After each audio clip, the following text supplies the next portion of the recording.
when you watch people like Muhammad Ali over the course of your life, you know, the inspiration that they gave, it was just wonderful. Just watching them move, the way they threw their punches, you know, you wanted to be like them. He's in bad trouble. Ali knows it. He's going after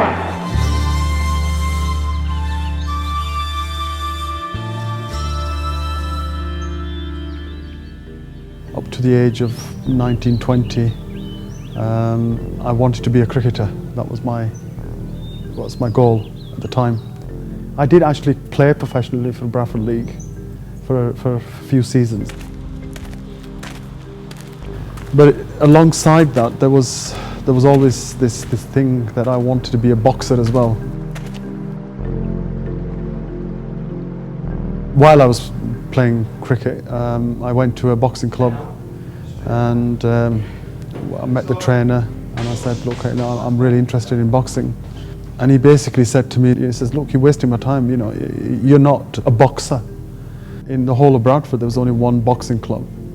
So if they don't accept you, so the best thing to do is to go and buy a pair of boxing gloves. And in the back alleys, we used to just spar with each other. That sort of ended there and then I ended up getting married, fell in love. You know, you had to go out and work. But there was always the desire to do something. Man, listen, you see, really, to me, okay, to me, ultimately, martial art means honestly expressing yourself. And then Bruce Lee came around, and it was like, whoa, this is what I wanted. But at the time when Bruce was around, there was basically martial arts that were around was like karate, judo, you know, the most sort of conventional martial arts that were around, aikido. But I knew that he wasn't doing any of those. There was something about him. And then I met a friend of mine who suggested that there was a guy in Leeds by the name of Brian Hook.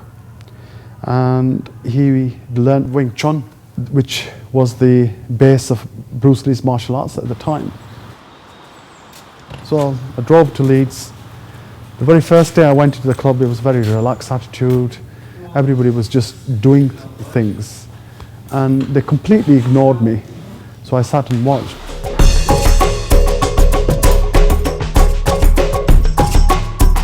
The second time I went again, I was trying to see something and I couldn't. The third time I went, it clicked to me. Yes, this is it. It made sense to me what they were doing. It was just because it was just natural.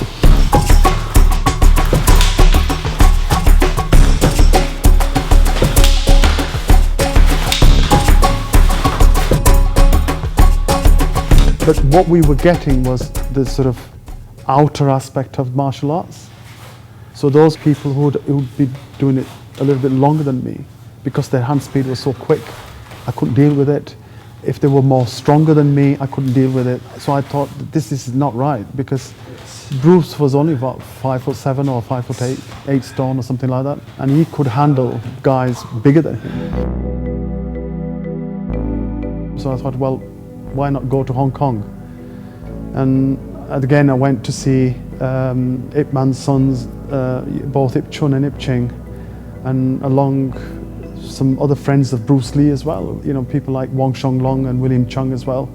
And they were very, very close to Bruce Lee at the time. And I used to ask questions about Bruce Lee and what was Bruce Lee like, and getting that sort of information from people who actually knew him, grew up with him, was like, you know, my dream come true.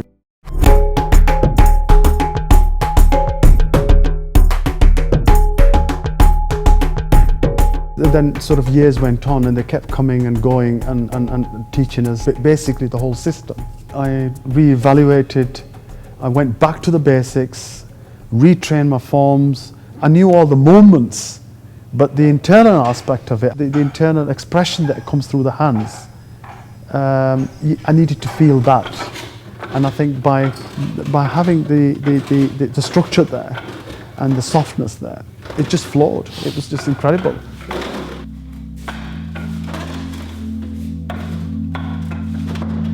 You know, so water is flowing. If something comes in front of it, it finds another way. And that's how Islam and religion has sort of got that essence that, yes, you will have obstacles, but there's a way out of it as well.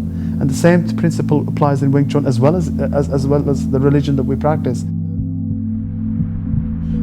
I'll give you an example. I fell from a ladder and broke my back. And I had to lie straight for months and couldn't walk. This is one of the obstacles that came in my way, but I dealt with it. And I didn't sit there and say I felt sorry for myself. I thought, well, you need to get up. If I didn't have the desire to get up, if I'd given up, then that would have been it. Fear is something that hasn't even happened, but I've already anticipated that. So as soon as I anticipate that and lock myself, I've actually hit all of myself to him. But if I'm in a state where I'm listening and I'm also responding to what's happening, I can change that. I'm a Muslim, and Islam is my religion, and the essence of Wing Chun, or the principles of Wing Chun, are very, very similar to Islam.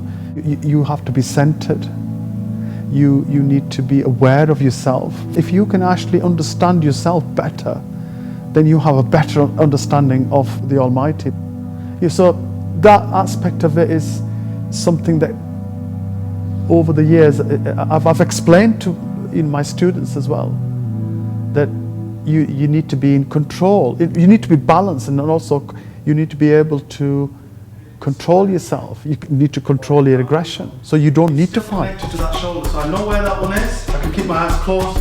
If he tries and punches from there, the information is coming from here, right? So there'll be a there. If it's coming across there, it'll be like that. So you're constantly feeling where the other person is, but not going on there, just tap there. Yeah, so from here. Yeah, that's it, yes. It's like you will express this art the way you do, the way your makeup is. I'm going to do it differently, you're going to do it differently. But the bases have to be there. Watch when I do a Wing Chun punch, I'm dropping, my elbows are, remember Nissan said to you about elbows? Being close to your body? Yeah.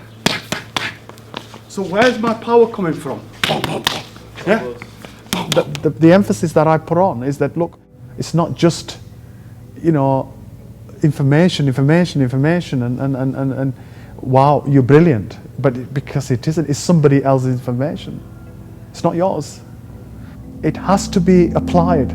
It has to be verified. And the only way you can verify it is by actually applying it. And that's the question that we need to ask ourselves, whether we're doing martial arts or whether we're practicing our religion. Has it affected us in any way? Has it helped us to be better people? Have we dealt with our egos?